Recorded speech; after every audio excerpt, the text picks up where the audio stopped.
mwenye kuumia na corruption, sio? Jodak gweng' Mamaganda od bura majomvu Mombasa chandar mar chiwo thuolo ne gedo mar reru koro ywak bang' yango ni piny owacho chano mana chulogi garama mar utegi ma ok lope magidakie. Okang' ma kamagi koni dhi hinyogi nimar onge puodho moyiedhi ma ichano tergi bang' muko utegi ka bende gikoni pesa ma ibiro chulgi tin ma ok nyal nyiewo lope e kuonde mamoko. Jodago manie skima midendo ni Maganda Miritini bende koni giseyango ni nitiere jomibadhi mamoko ma bende koro opondo gi kendo wacho ni gin jodak e alworano mondo mi ochulgi. Gikoni moko kuomgi ne ok ochule kinde mag gedo mar reru motelo mar SGR bang' kane dargi e kuonde maggi.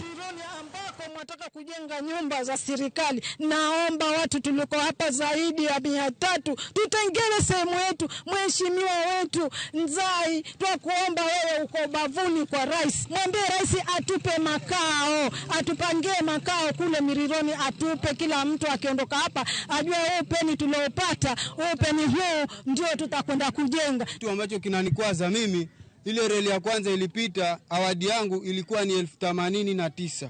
Na sijalipwa paka leo, tasi na nyumba paka leo. Na hii pia na imekuja hivyo hivyo na zulma ndani yake. Walisema kwamba wacheni tuwavunjezi nyumba, ardhi zenu tutawalipa baadaye. Na paka leo hatujalipwa, na wamekuja na mfumo huo tena wanataka watuzulumu ardhi zetu. Ya kwanza ilipita ukafanyika vitu ambavyo havikueleweka, watu wakadhulumiwa. Sasa ile ya pili inapita, the same thing inataka happen.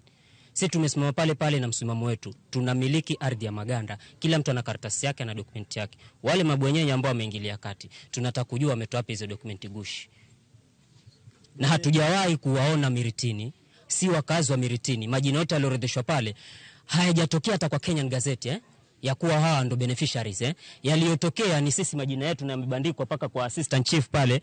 Tulipeana allotment letters na tukapeana the number of acreage we are owning in Maganda settlement scheme. Ajabu ni kwamba wakati awadi inakuja inatuandikia 00 hectares.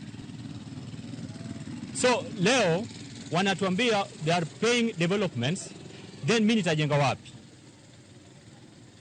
Kama wanatulipa development na wanatupa 2 weeks only to vacate the land. Ramogi TV Obago